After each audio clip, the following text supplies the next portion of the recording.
शोले में ठाकुर का किरदार पहले कौन करने वाला था?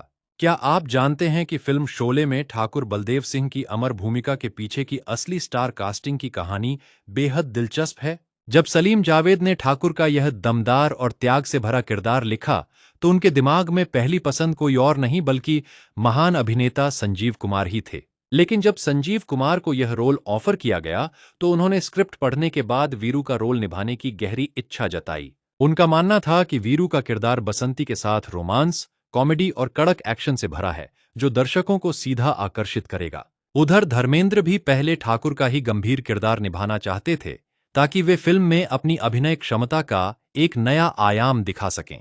जब दोनों बड़े कलाकारों के बीच रोल को लेकर खींचतान होने लगी, तो निर्देशक रमेश सिप्पी एक बड़े धर्म संकट में फंस गए। माहौल इतना उलझ चुका था कि शूटिंग की तारीखें नजदीक आ रही थीं और किरदारों का फाइनल फैसला नहीं हो पा रहा था। तभी रमेश सिप्पी साहब ने धर्मेंद्र के सामने एक ऐसा दांव खेला जिसने पूरी बाजी ही पलट कर रख दी। सिप्पी साहब ने मुस्कुराते हुए धर्मेंद्र से कहा, अगर तुम ठाकुर का रोल लोगे तो वीरू का रोल संजीव कुमार करेंगे और हेमा मालिनी के साथ रोमांस भी वही करेंगे। यह सुनते ही धर्मेंद्र ने एक पल भी गंवाए बिना तुरंत कहा, नहीं नहीं, मैं वीरू का ही रोल करूंगा, बसंती मेरी ही रहेगी। इस एक बातचीत के बाद रास्ते बिल्कुल साफ हो गए और संजीव कुमार के हिस्से में आया बिना हाथों वाला वो कड़क ठाकुर का किरदार। शुरुआत में संजीव कुमार को थोड़ा संकोच था कि बिना हाथों के सिर्फ आंखों और आवाज से कैसे अभिनय जमाया जाएगा। लेकिन जब रामनगर की पहाड़ियों में शूटिंग शुरू हुई और संजीव कुमार ने सफेद कुर्ते पाजामे में कड़क आवाज से डायलॉग बोले, तो सेट पर सन्नाटा छा गया। गब्बर, यह हाथ मुझे दे दे गब्बर!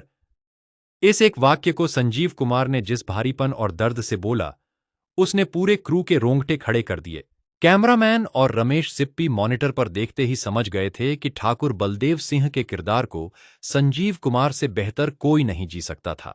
जब 15 अगस्त को फिल्म रिलीज हुई, तो बिना हाथों वाले ठाकुर के उस बदले और हिम्मत की दास्तान ने पूरे हिंदुस्तान का दिल जीत लिया। अगर धर्मेंद्र ने वीरू का रोल न चुना होता, तो शायद भारतीय सिनेमा को संजीव कुमार का यह सबसे यादगार और अमर किरदार कभी नहीं मिल पाता।